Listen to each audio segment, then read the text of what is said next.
So today we got a little song from the boy Trey Red. When you victim blame. Okay, James, are you ready to get this session started? Yes, doctor. Okay, tell me what's been going on with you this past week. What's been going on in your life? How have you been feeling? Man, past few days I've just been arguing with my girl because she's mad at me. Why is she mad at you? She's mad at me because she calls me a victim blamer. It's ridiculous. And why would she call you a victim blamer? She said that because she came to me telling me that her friend was on the phone crying to her because her boyfriend punched her in the face. And I called her friend stupid. James, why would you call her friend stupid?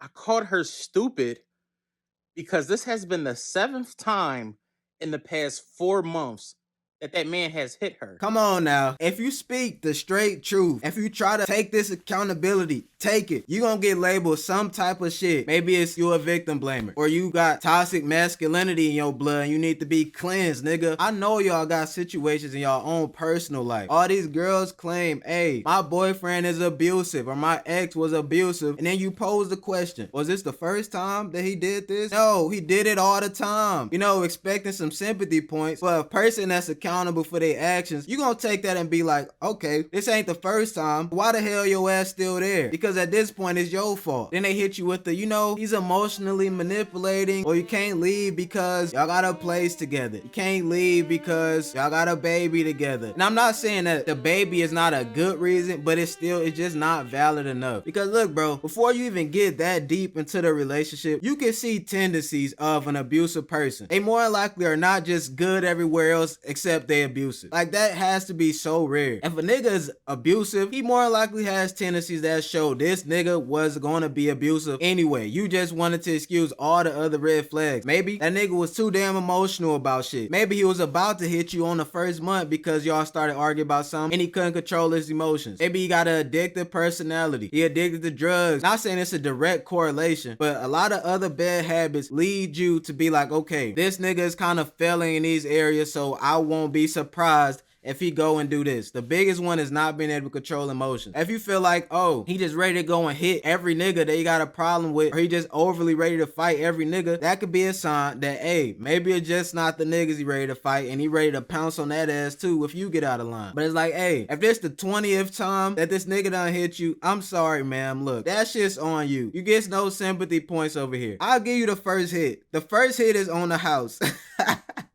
The first hit is on the house. Now, I'm not making fun of abuse victims, alright? But the first hit is on the house. After that, you gotta start paying the tab. Cause you knew this nigga was bold enough to hit you the first time. With you staying in that relationship, you giving them the okay, like, I'm okay to do this now. It's just like when your partner cheat on you, they way more likely to cheat on that ass again. Y'all don't believe me? Look, it is estimated that if someone cheated before, there is a 350% chance that they would cheat again compared to those who have never cheated. So clearly, if you stay with a cheater that has cheated, you are the dumbass. So you need to accept the consequences. Just like if you were in an abusive relationship and then you got smacked up a couple times, you are the dumbass for staying in that situation, because it's all the same. While just 10 to 18% of those arrested for domestic violence are arrested again within 6 months, 15 to 30% face a second arrest within 28 months, and up to 60% are arrested within 10 years. They basically saying, hey, if that nigga papped you up, he gonna do it again. So you stand within that saying, you know what, I'm okay with being papped up here and there. So you need to accept that consequence or leave that nigga. It's up to you. And every single time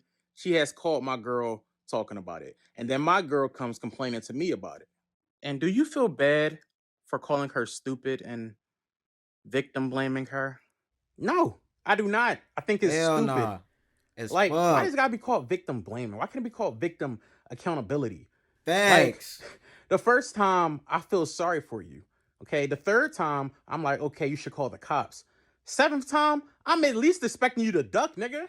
Like, okay, James, how about I give you this scenario? Of course it's a skit, but this is like real life how people be reacting. You say some shit like that, you getting canceled, you losing your job if they find that shit, you gonna be on the street for just keeping it real. Why I gotta get to the 7th time? And if you know you got a tendency to hit, learn how to fucking duck. You know what I'm saying? You better take some boxing classes and learn how to weave them shits if you want to stay in that situation. Don't try to get online and be a victim. Or don't be calling people wasting their time. After the first time you talk about it and you decide to stay, don't be calling around talking about the same situation, wasting other people's time. And then my girl come to me talking about Lil Sharquita got hit by Tyrone again. Cause I'ma call her ass stupid too. Telling the same one that keep calling. Now you gonna be mad or sad about the situation. Now I gotta deal with that.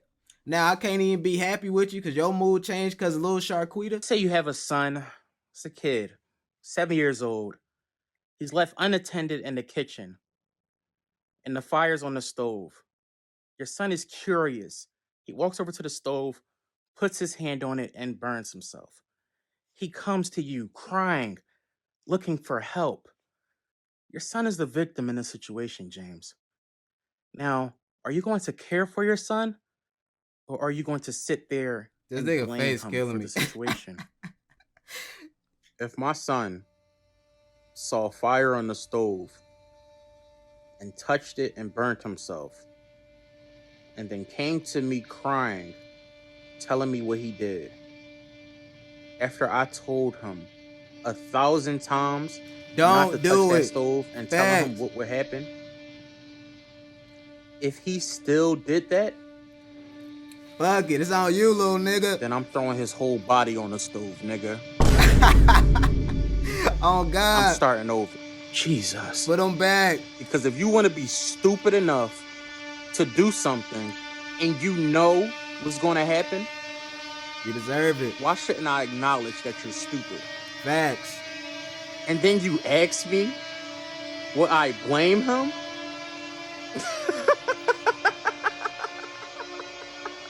Oh nah. That boy tripping out.